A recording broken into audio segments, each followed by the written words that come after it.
He said, we were out in the field tying up bundles of grain. My bundle stood up, and then your bundles all gathered around and bowed low before it. So you're going to be our king, are you? His brothers taunted. And they hated him all the more for his dream and what he had said.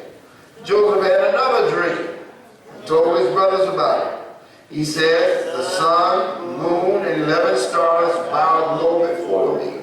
This time he told his father as well as his brothers, and his father rebuked him. What do you mean? His father asked. Will your mother, your brothers, and I actually come and bow before you? Joseph is getting himself into deep, deep trouble because he can't control his mouth. Sometimes you get in trouble because you're not controlling your mouth. Sometimes we just talk too much about stuff we should be listening about. How many ears do we have? 2. How many mouths do we have? 1. Now, if I just did the simple arithmetic, I got a 2-to-1 ratio. So it looked like I should listen how many times more than I speak? Twice. I mean, that's just what it looked like, I'm just saying. Paragraph 3, read. Soon after this, Joseph's brothers went to pasture their father's flock. When they had been gone for some time, Jacob said to Joseph, go and see how your brothers and the flocks are getting along.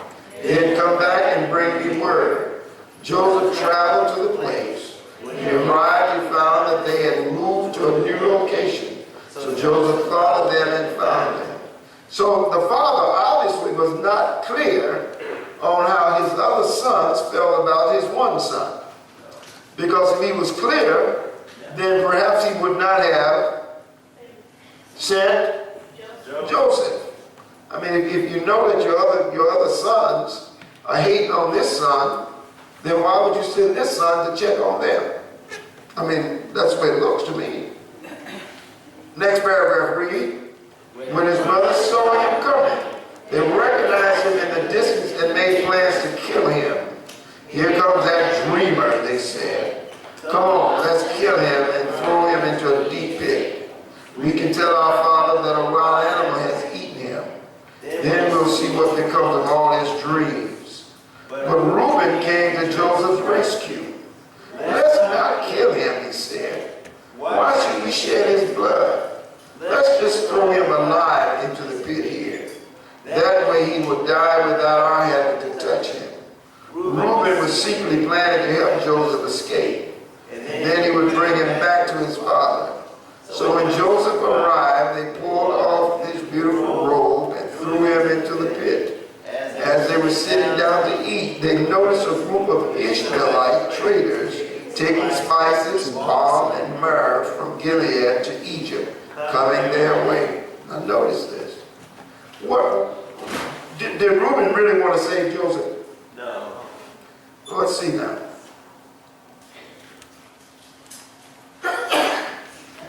Thank you. But Reuben came to what? Joseph's rescue. Joseph's rescue.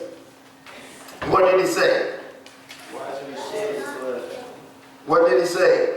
Let's not kill him. Let's not kill him.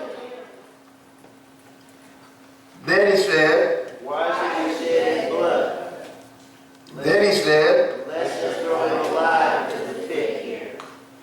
Then he said, that way he will die without our eyes to touch him. So it looks like he said 4 things. 1, let's not kill him.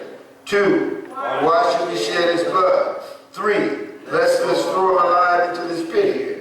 4, that way he will die without our having to touch him. So right now you're right. It looks like he wanted to kill him also. Reuben was doing what in his mind? Secretly planning to help Joseph escape. So did Reuben really want to kill him? No. No. I mean, he was secretly planning on helping him get back to his dad. So when Joseph arrived, they pulled off his beautiful robe. So they valued the robe more than the robe wearer.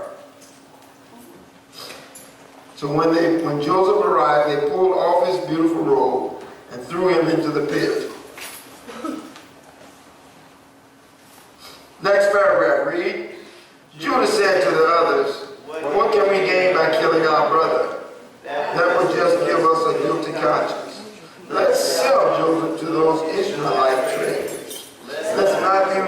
responsible for his death. After all, he is our brother.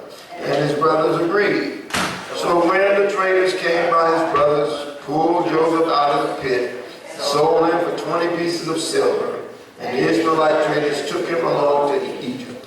So now we have two people who did not really want him to die. They are and Judah. Now later on you'll find out why it's important that Judah not shed his blood. But in the meantime, we know that their two did not want him dead. And they were Reuben and Judah. So just because people sometimes go along with the crowd, it doesn't necessarily mean that they agree with the crowd.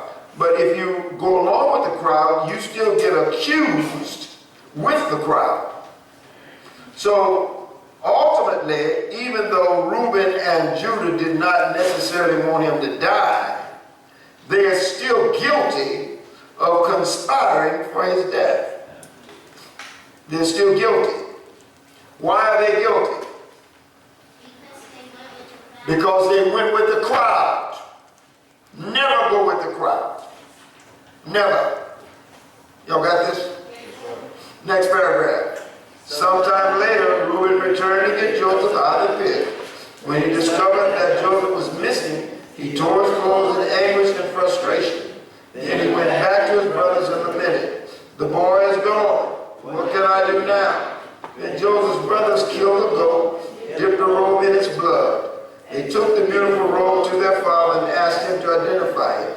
"We found this in the field," they told him. "It's Joseph's robe, isn't it?" The old man recognized it at once. "Yes, it is my son's robe. A wild animal has attacked and eaten him. Surely he is dead." Jacob mourned deeply for his son for many days. Meanwhile, in Egypt, the traders sold Joseph to Potiphar, an officer of the Pharaoh, the king of Egypt. So, here we have a sad, sad situation. Family members turning on each other. Bad news. What are the key lessons you find in this story? Anybody?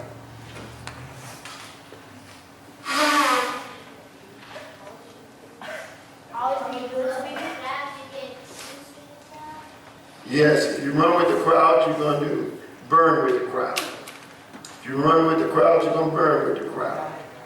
If you run with the crowd, you're going to burn with the crowd. If you run with the crowd, you're going to burn with the crowd. That's why when you're out with friends, never ever, when you start to drive, don't ever run around with a bunch of folk in your automobile. Never. Because everybody that's in your car was not necessarily raised the way you were raised. And you're going to be doing things trying to get them to accept you and to try to think that you're cool. You're not cool. If you run with the crowd, you're going to burn with the crowd. Everybody clear on this? So one sign of maturity is when you're able to be who you are no matter what your circumstances are, as opposed to continue trying to prove yourself to be a part with everybody else. If you run with the crowd, you burn with the crowd. Key lesson here. What are some other lessons you get out of this? Shut up. Somebody said to shut up. Who should have shut up? Joseph. Okay. What was that second one I heard? I can't hear you. It's always. Wait, no, I need to hear the statement first. It's always be good to people. Okay, always be good to people. All right. Good word. Good word. You getting ready to say because what? Because this stories in the Bible, and after that, he gonna become the brothers gonna become the king of Egypt, and the other brothers will act. That is true. That is true. But at this point here, they didn't know that, right? Yes, so they're moving based on what they feel like right now. What are some other points you learned in this lesson? Keep your dream to yourself. Let me ask you, do you think that maybe Joseph could have presented his dream in a way that would not have angered his brothers? Yes. So, how you say something sometimes is just as important as what you say. The way you say something can be just as important sometimes as what you say. Be careful of how you say stuff. If you want to say something to your parents, your mother, your father, your grandfather, your grandmother, your auntie, or your uncle, and you go to saying it all loud with an attitude, what might happen to you? Get slapped. Get slapped back. You ought to get slapped. Because that is what? Disrespectful. So the way you say something, you might have the same thing to say, but you say it in a respectful way and they will listen. Don't assume that just because you got an attitude that you have a right to talk to your parents or your guardians any way you want. You do not have that right. Can y'all hear me? You do not have that right. So how you say something is important. What are another lessons you get out of this story? You can always change your mind. You can always change your mind. Give us an example, guys and girls, of someone who changed their mind in the midst of this thing. Reuben and Judah. And for the time being, we will say that that's sufficient. Now, why didn't Reuben know that they had sold Joseph to the slavers, the slave owners, the slave runners? See what he said? Look what he said. Sometime later, Reuben returned to get Joseph out the pit. So he thought Joseph was where? But where was Joseph? He had been sold. So how come Reuben didn't know that? Because he was away. Because he must have been away. It doesn't tell us that, but it looks like if I'm there with you, then I know what you know. Because we're conspiring together, right? But because he didn't know, it implies that perhaps he was not there. There's more discussion on that, but I just want you to think about it. Any other lessons you get out of this? Be nice to each other. Thank you. Any other lessons you get out of this? Be independent. Be what? Independent. Independent. Now, let's talk about being independent. So you got brothers. How many brothers were there? 11 brothers, because the youngest brother had not yet been. What was Joseph's youngest brother's name? Benjamin. He wasn't yet born. So, if you got 11 brothers, if they all work independently, will they get a project done? No. It's very difficult to get anything done when everybody's independent of each other.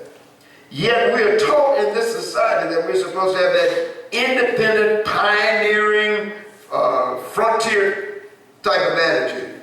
Particularly here, but it's also across this country. Independent. But is that really smart? And before you try to answer that, let me say this. One of the ways that they kept the slaves from rising up against the slave owners on the plantation was to treat each group in the slave crew a little bit different. So they made them operate independent of each other. Guess what? They're still doing it. We're still being treated that way. We still operate as if I got something you don't have, and you got something I don't have.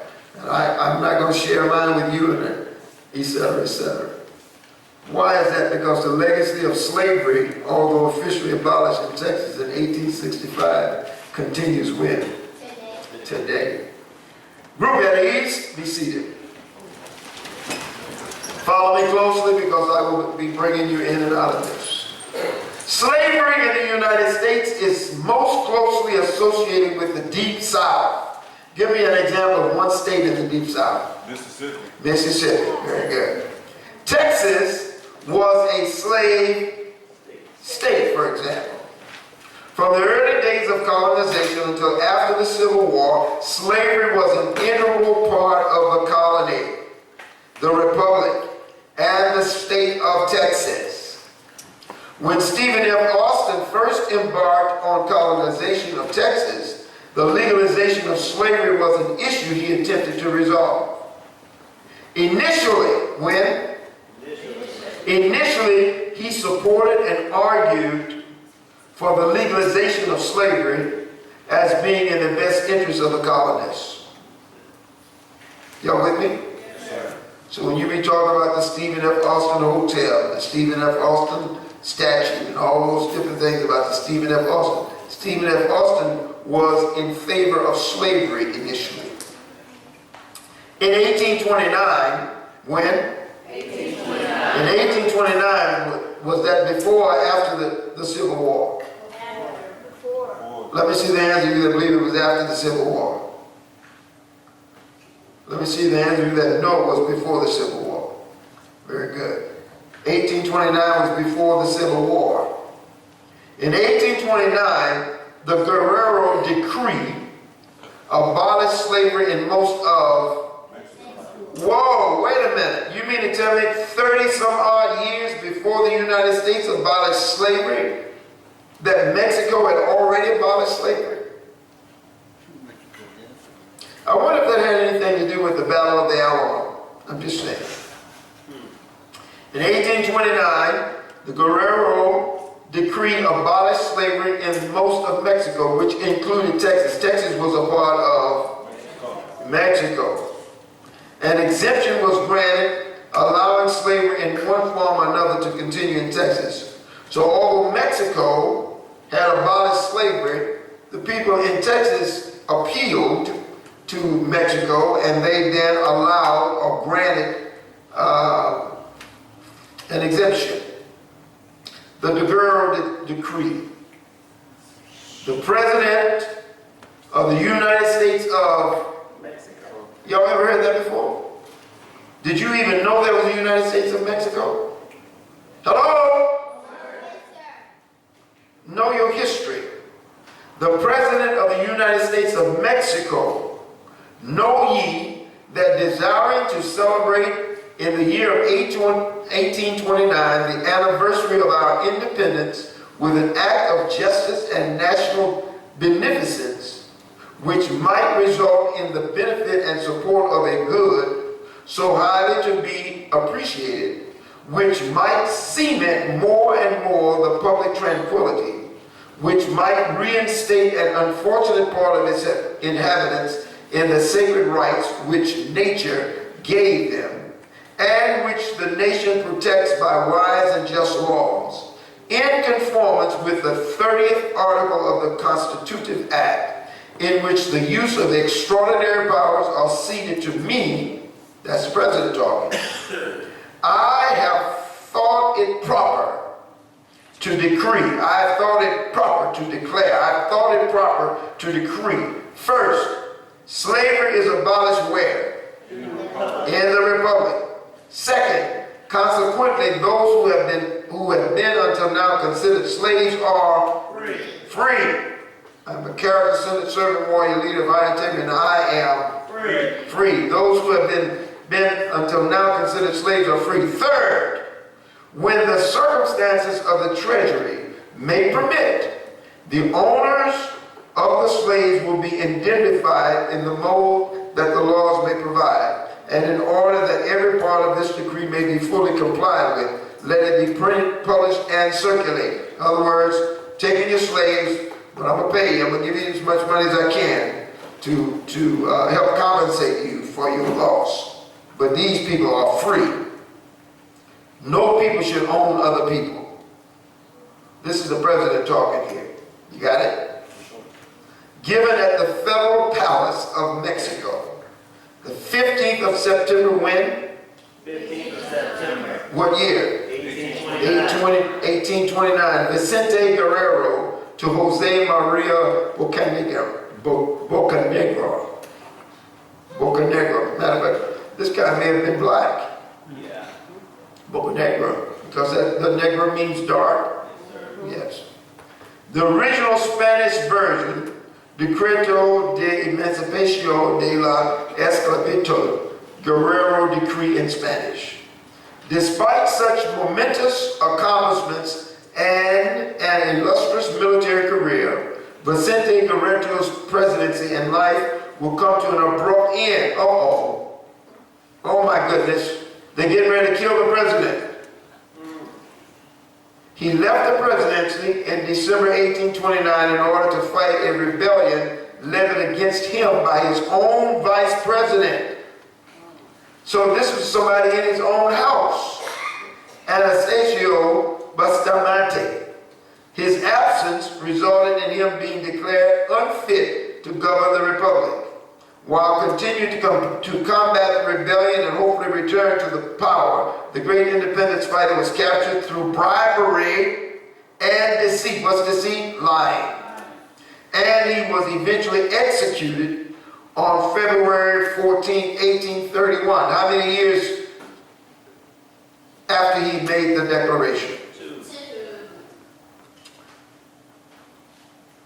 While several moments of his life were marred with conflict, the political and military career of Vicente Guerrero would be characterized as heroic. His legacy as a steadfast leader in the independence movement and his unsurpassed dedication to his homeland has been remembered and celebrated throughout the history of Mexico.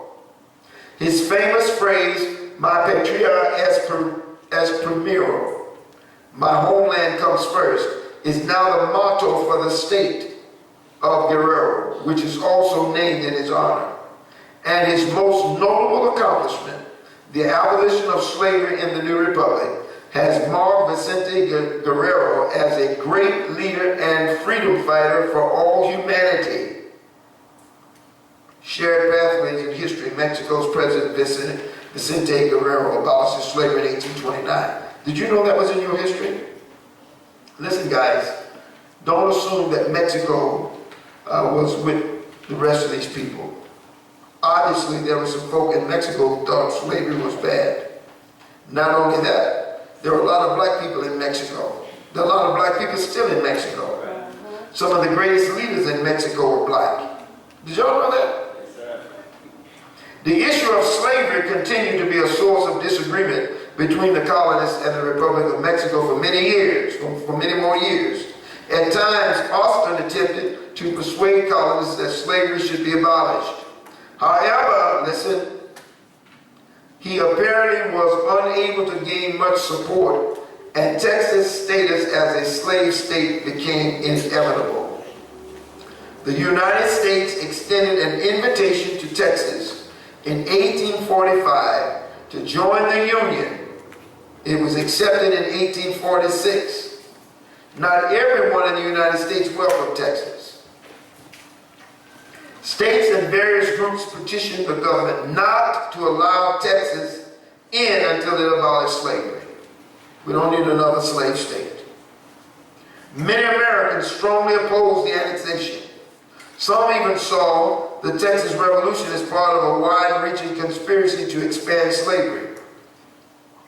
Texas, Slavery, and American Prosperity, an address delivered in Belfast, Ireland on January 2, 1846, Belfast Newsletter, January 6, 1846. That's where that came from. Mr. Frederick Douglass rose. Now he's getting ready to make his address. His coming forward up on the platform was greeted with applause which lasted more than a minute. He said, "Mr. Chairman, ladies and gentlemen, according to the notice that has been given to this highly respectable and intelligent audience, I rise for the purpose of calling your attention to the subject of the annexation of Texas to the United States. A question may rise in your minds as to what the annexation of Texas to the states has to do with slavery in America. This question I think I shall be able to answer during the remarks I shall have to make this evening."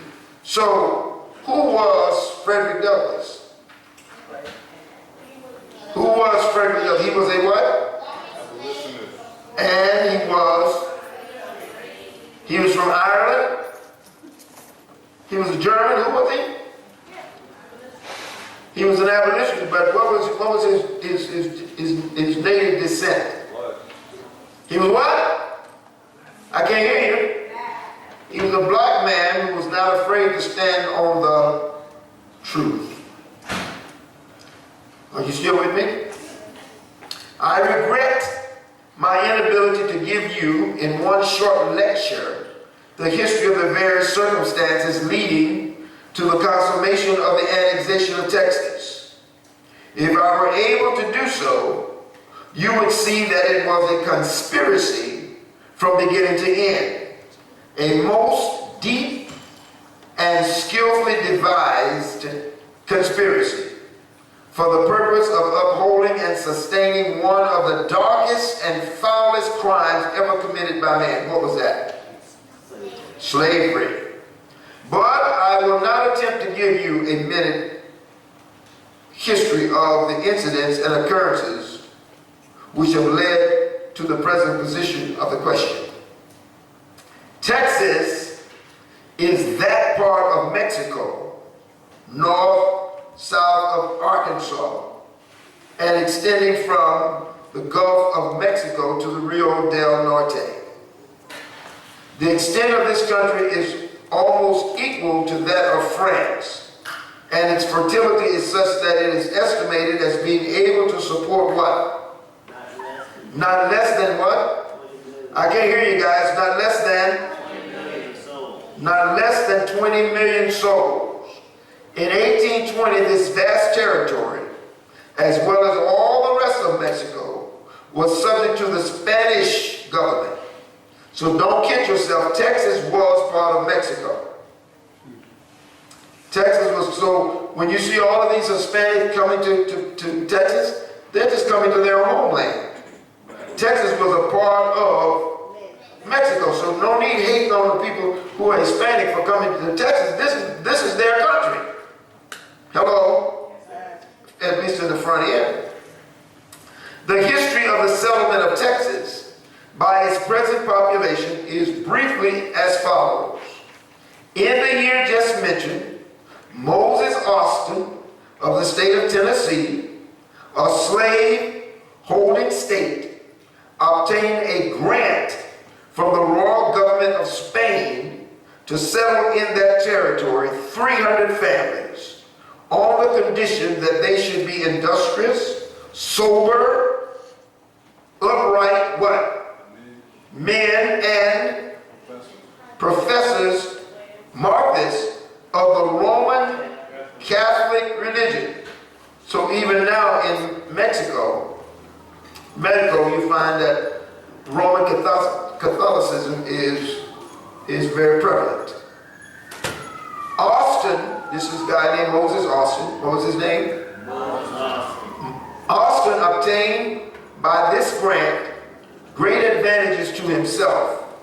And when he died, his son, Stephen Austin, became the legal representative of his father and prosecuted the work of settling the 300 families for whom his father had obtained the large grants of land with vigor, stimulating many who would not have otherwise thought of leaving their homes to go into this beautiful country, that they might enrich themselves and lay the foundations of wealth for their children. During the prosecution of this design, however, the revolution broke out in Mexico, by which that country was severed from the Spanish government. And this event rendered the original contract of the settlement null and void. What does null and void mean? What does null and void mean? I can't hear you. Null and void means it. I can't hear you. It's no good. Doesn't work. Now listen. Okay. Group attention. Since you cannot speak when you're sitting down. So that Austin applied for and obtained what? Similar grant from Mexico. A similar grant from Mexico, by which he succeeded in completing the number of families intending to be settled where? In Texas. So Texas originally started off, once it was broken away from Mexico, with how many people?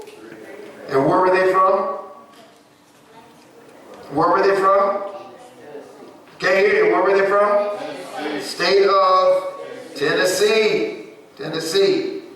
What was Stephen F. Austin's daddy's name? Moses Austin. Whose idea was it to send 300 people to Texas? Whose idea was it? Moses. Who's the one who brought it to pass? Stephen. Very good. The settlers soon spread abroad reports of the fertility and salubrity of the country, and these reports induced a general spirit of speculation, and thus a way was opened for the practice of the grossest hypocrisy. Many persons were induced from the love of gold to pretend the profession of Roman Catholic religion. They did what? They pretended that they were saved. They pretended the profession of the Roman Catholic religion, thus obtaining large quantities of land. See, people say anything for greed. This spirit of speculation was entered into by the people of different nations, including many from England, Ireland, and Scotland. I have the names of several persons, even from this town, who took part in the settlement of Texas. But the territory was chiefly settled by the citizens of the United States, of the slaveholding states of America. Read. It was early seen by them that this would be a delightful spot to curse with slavery. Wait. So who's making this speech? Frederick Douglass. So obviously he's talking to primarily an all-white audience. So he just called slavery a curse. He says it was early seen by them that this would be a delightful spot to curse with slavery. Read. They accordingly took their families and slaves to Texas, from the blighted and blasted fields of Virginia, fields once fertile as any under heaven here, and which would have still remained so had they not been cursed by the infernal spirit of slavery. Read. We do not hear of much confusion in Texas until 1828 or 1829, when Mexico, after having erected herself into a separate government and declared herself free with the consistency which puts to the blush the boasted land of freedom, proclaimed the deliverance of every captive on her soil. Unlike the boasted Republic of America, she did this at an immense cost to her own slaveholders, not proclaiming liberty with her lips while she fastened chains on the slave, not securing liberty for her own children, but also for the degraded bondsmen of Africa. Then there are a lot of cheers. Read. This act of the Mexican government was resisted at once by the settlers who had carried their slaves into Texas. Though they were bound by a solemn agreement to submit to the laws of Mexico, they remonstrated with the government. They said their slaves were too ignorant and degraded to be emancipated. Wait now, you mean to tell me you got somebody who's a slave and you believe that you're helping them by keeping them a slave because they're too ignorant to be free? How many of you are too ignorant to be free? None of us. We are all intelligent people. None of us are too ignorant to be free. But yet that's what they said. They said their slaves were too ignorant and degraded. What does degraded mean? Yeah, broken down. Good for nothing. Yet they were your slaves and they were picking all of your cotton. They said their slaves were too ignorant and degraded to be emancipated. Bold print, read. The Mexican government desires to treat amicably with those whom it had welcomed to its bosom, listened to this remonstrance, and consented that the Texan slaves should be only gradually emancipated under a system of indentured apprenticeship. So they took the threat seriously. Read. Even this restriction was evaded by the Texans, making the indentures binding for 99 years. In fact, they showed themselves themselves to be a set of swindlers. Well, Mexico attempted an enforcement of a law, making it impossible for any man to hold an apprentice more than 10 years. This was resisted on the plea that the slaves would not be fit for freedom even then. One would think 10 years long enough to teach them the value of liberty. But these wise Americans could not understand how that could be the case. So how wise were they?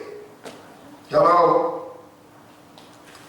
Next paragraph, read. The Texans still persisted in holding their slaves, contrary to the express declaration of their legislature, contrary to the law of the land, to drive them before the biting lash to their hard task, day after day without wages. Again, the Mexican government attempted to enforce its law, but then Texas revolts, defies the law, and calls upon the people of the United States to aid her in what they term their struggle for religious liberty.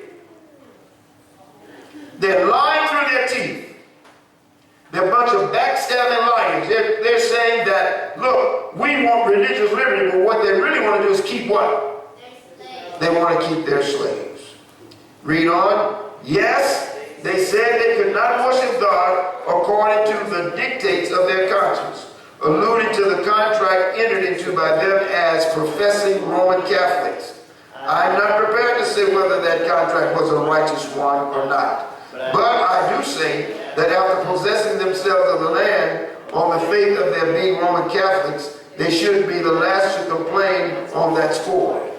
If they had been honest, they would have said, in regards to their religious options, we have changed our minds. We feel we can no longer, we feel we can not longer belong to the Church of Rome. We cannot, according to our contract, worship God as our conscience dictates. Many of us are Methodists. Many are Presbyterians. If you will allow us to worship God as we think right, we will stay in the soil. If not, we feel compelled to abandon it and seek some other place. In other words, if y'all don't like it here, you can leave. And if you're going to be honest, if this thing doesn't fit you, then you should be willing to get up and move. Is this picture clear? Read on. That is a way that common honesty would force them to act. But the people, wait. Is that B-U-T? But the people of the United States, and here is one of the darkest acts of their whole history, understanding the terms upon which the Texans had obtained the territory, and well knowing the exact nature of the contract, offered them the means of successfully resisting Mexico, afforded them arms and ammunition, and even the men who at San Jacinto wrestled the territory from the rightful owners. Here was an act of national robbery perpetrated, and for what? For the reestablishment of slavery on a soil which had been washed pure from its polluting influence by the generous act of a semi-barbarous people. Y'all get this picture? We live in Texas. Next paragraph, read. The man who goes into your ship on the high seas, puts out the captain, takes down the ensign, and declares himself the owner is no great robber than the people of the United States.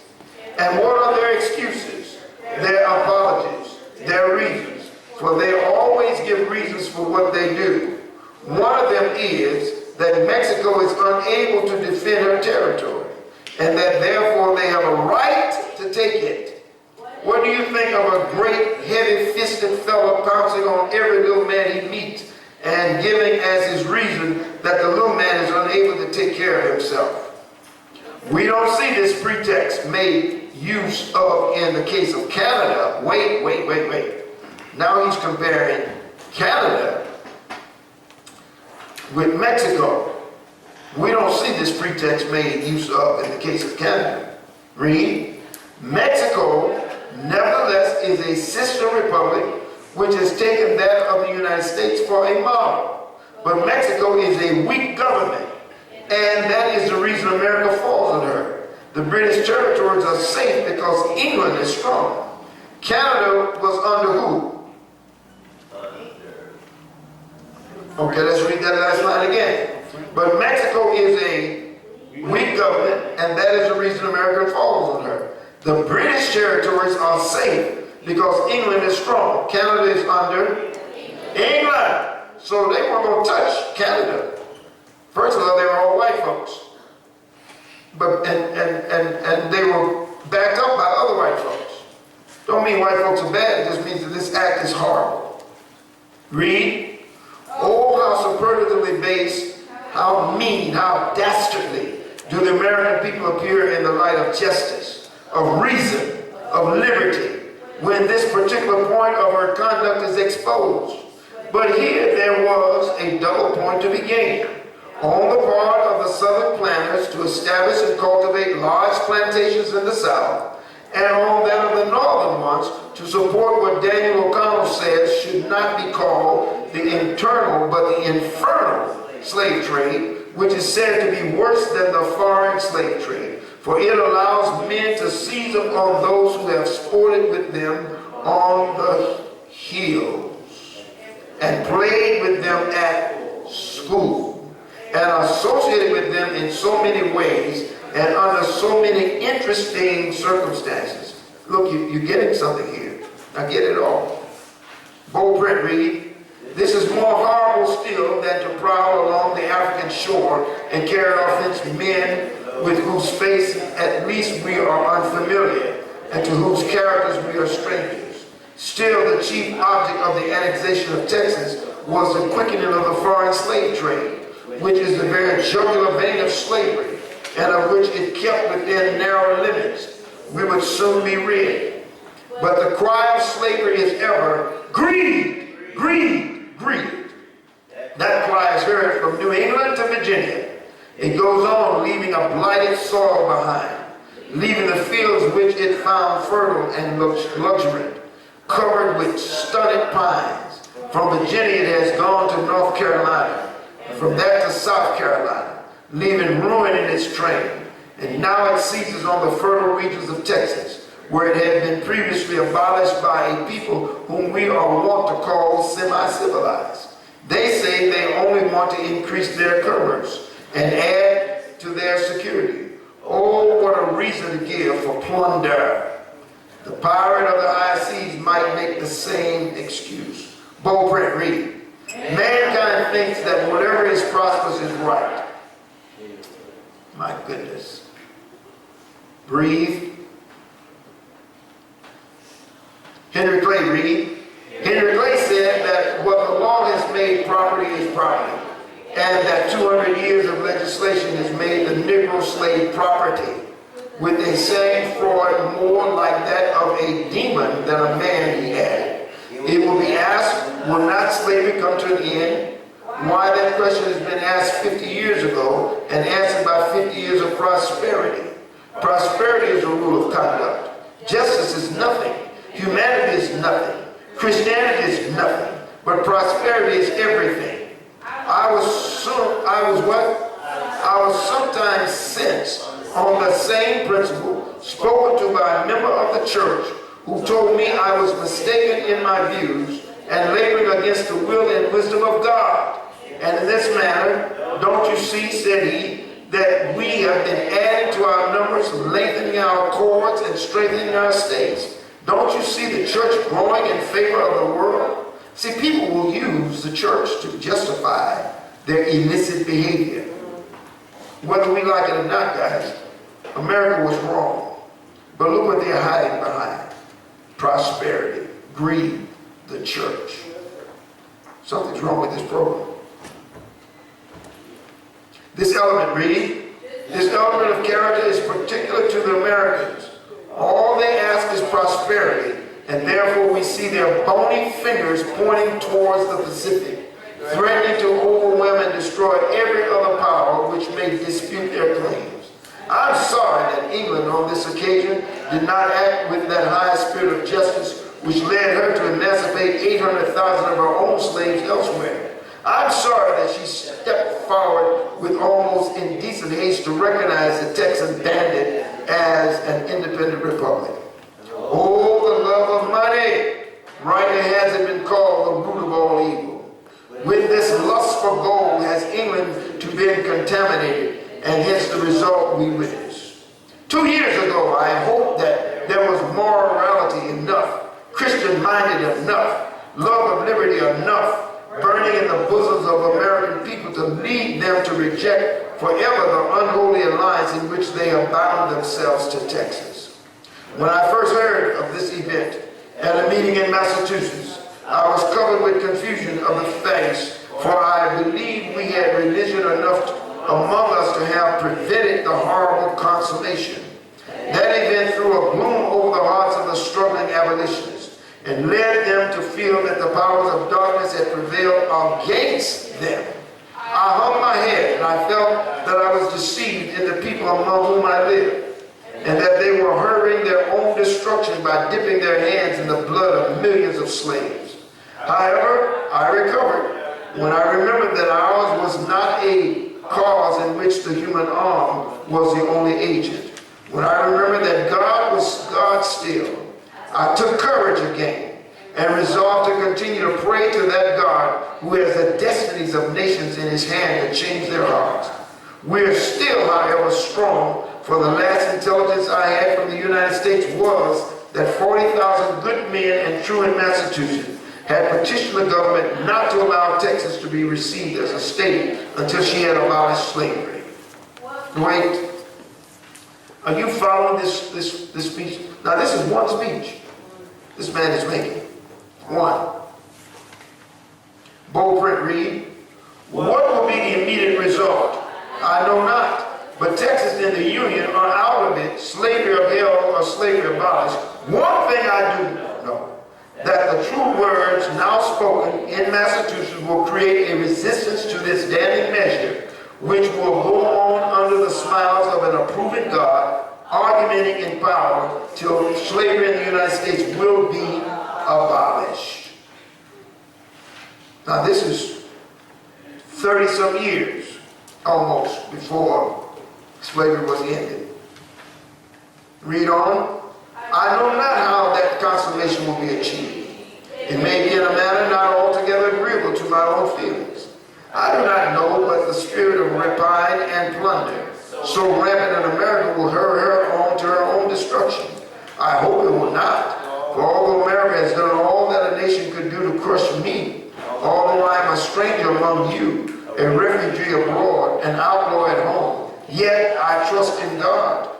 No ill may befall her. I hope she will yet see that it will be her duty to emancipate the slaves. The friends of emancipation are determined to do all they can. Weapons of war we have cast from the battle. Truth is our armor. Our watchword is love. Hushed be the sword and the musketry rattle. All our equipments are drawn from above. Let no one accuse me of attempting to stir up a spirit of war. You may accuse me of being an imposter or trying to make money. You may accuse me of what you please, but not of stirring up a war against that land which has done me and my race so much injury. For though if ever a man had cause to curse the region in which he was born, I am he. Though my back is scarred with the lash of the driver, nature, law, and Christianity bind me to the United States of America. Mr. Douglas then alluded to the charges which had been made against him, and which are fully disposed of in the letter in reply to cities, already alluded to.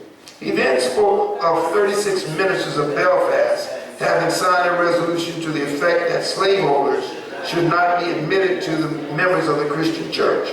That circumstance had cheered his heart, and he would remember the 2nd of January 1846 as a most glorious day. Inasmuch as with the recollections of that day would always be associated with what 36 Christian ministers of Belfast had done in the furtherance of the great cause he advocated. Their protest would cross the Atlantic and fall as a bombshell amongst the slaveholders, filling their souls with terror and dismay. Mr. Douglas then alluded to the many kind friends he had met with Belfast and said they would always be dear to his heart, wherever his lot might be cast. Their Christian and fatherly advice would never be forgotten, and he would take care so to walk that they would never hear that he had by any conduct of his retarded the progress of the holy cause of which he was the humble advocate, or that he had acted a part unbecoming a humble follower of the Lord Jesus. He then resumed his seat amid the warmest and most enthusiastic demonstration of applause. Hold.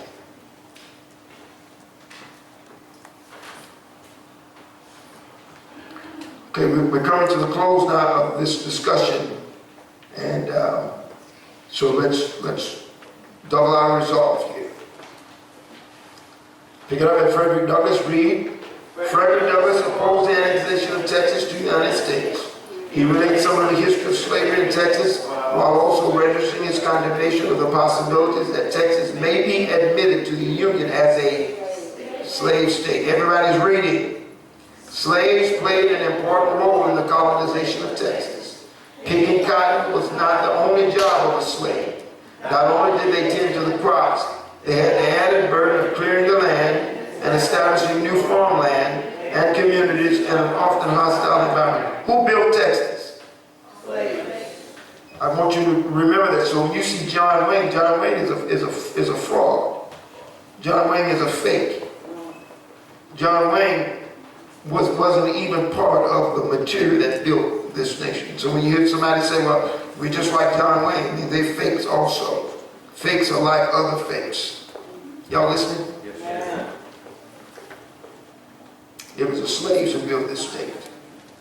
Did you just read this? Yes, sir. And when you do your own research, you will see that it supports this. Although there were plantations in Texas, many slave owners were relatively poor and had only a few slaves which could increase the workload.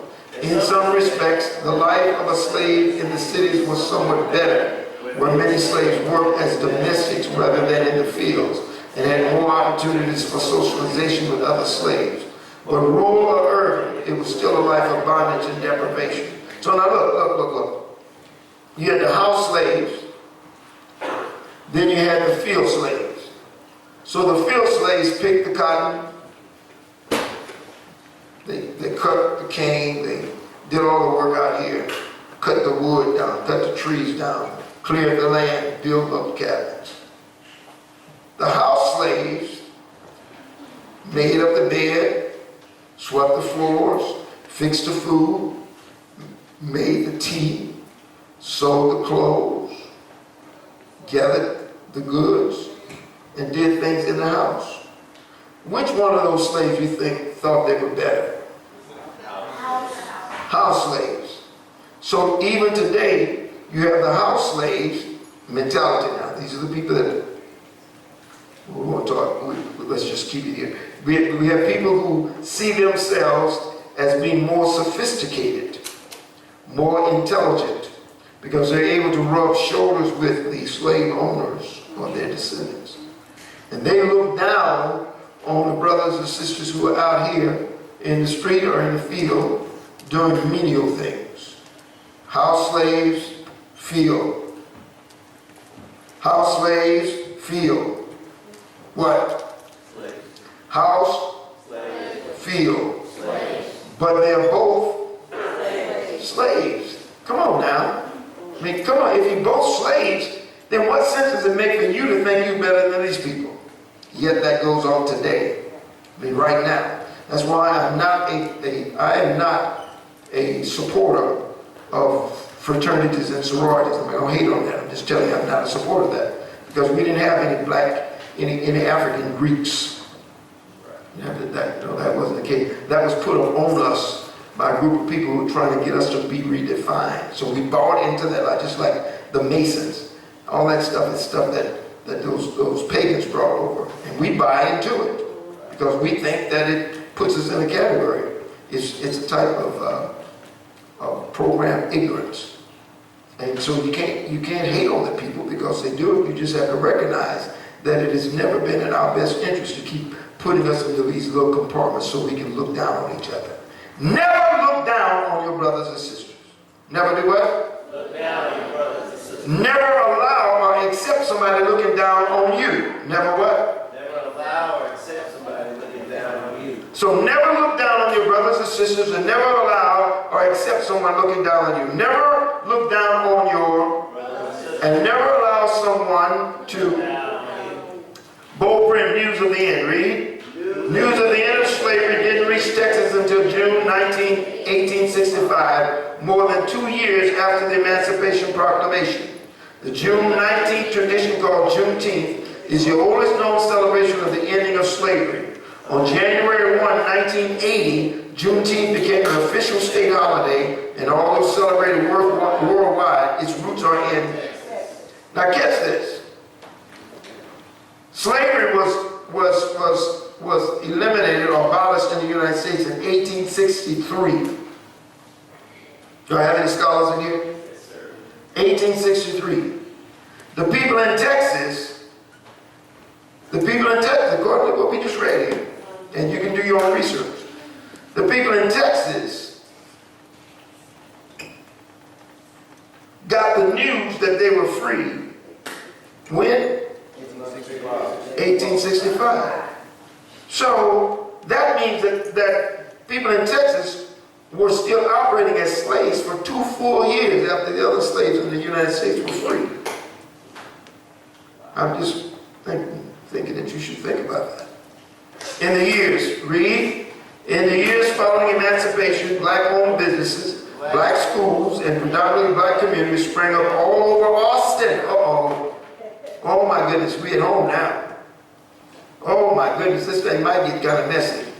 In the years following emancipation, black-owned businesses, black schools, and predominantly black communities sprang up all over Austin. Where are they now? Where are they now? Black-owned businesses, black-owned schools, and black communities. Where are they? I can't hear you. No more. Don't be standing there in Round Rock and Pflugerville. You don't have no black-owned. I'm talking about serious stuff. I'm not talking about no little ones in church. I'm talking about where you have full black communities where people run their own business. They run their own politics. They run their own banks. Y'all listening? They grow their own food. No, we don't have that anywhere in this area. We don't have it anywhere in the state. We have it anywhere basically in the country. It looks like we have it in maybe Atlanta. Maybe it looks like we might have it in Memphis, but those are just looks. They're not real. In the years following emancipation, black-owned businesses, black schools, and predominantly black, they don't have any black schools, right? Did you know that when I graduated from high school, it says Capital Senior High School, a colored school. That's what it had on my diploma, a colored school.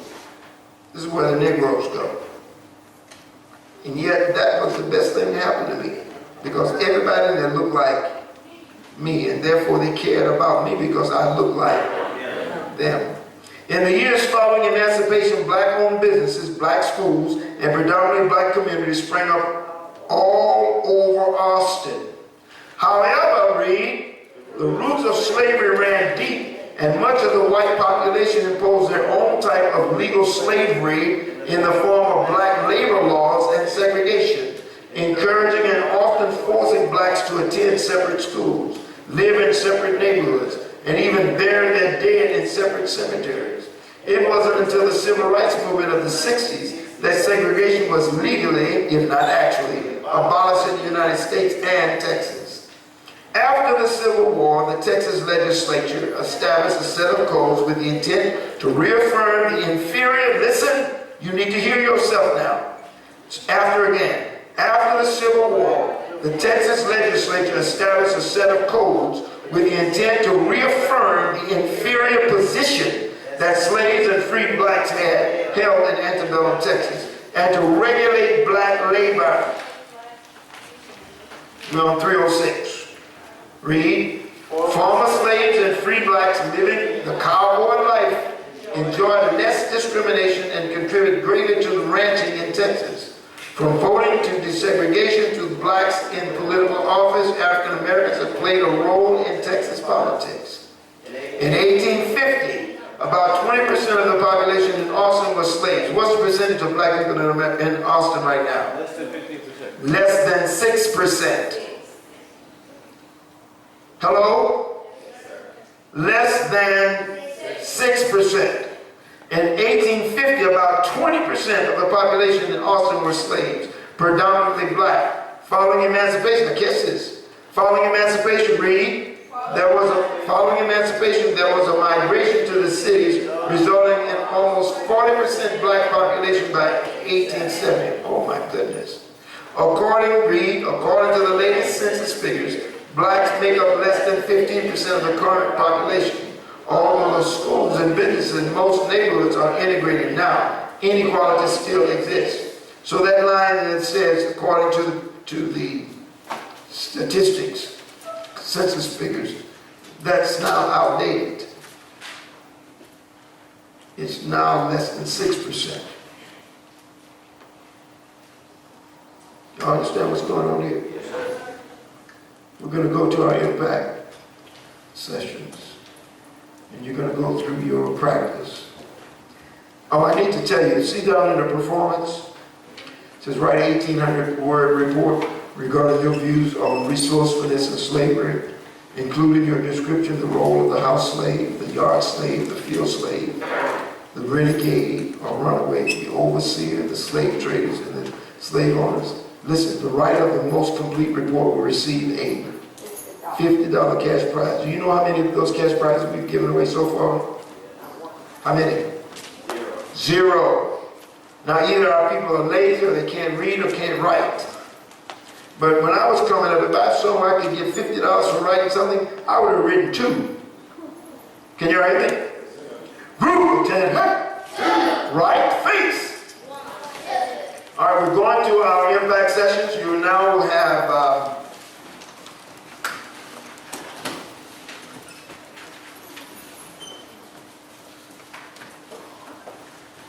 you will now come back here at 12:30. 12:30. At which time we will do our drill. What's going to happen at 12:30? We'll come back here and we will do our drill. All right? Starting from the rear. Forward, march.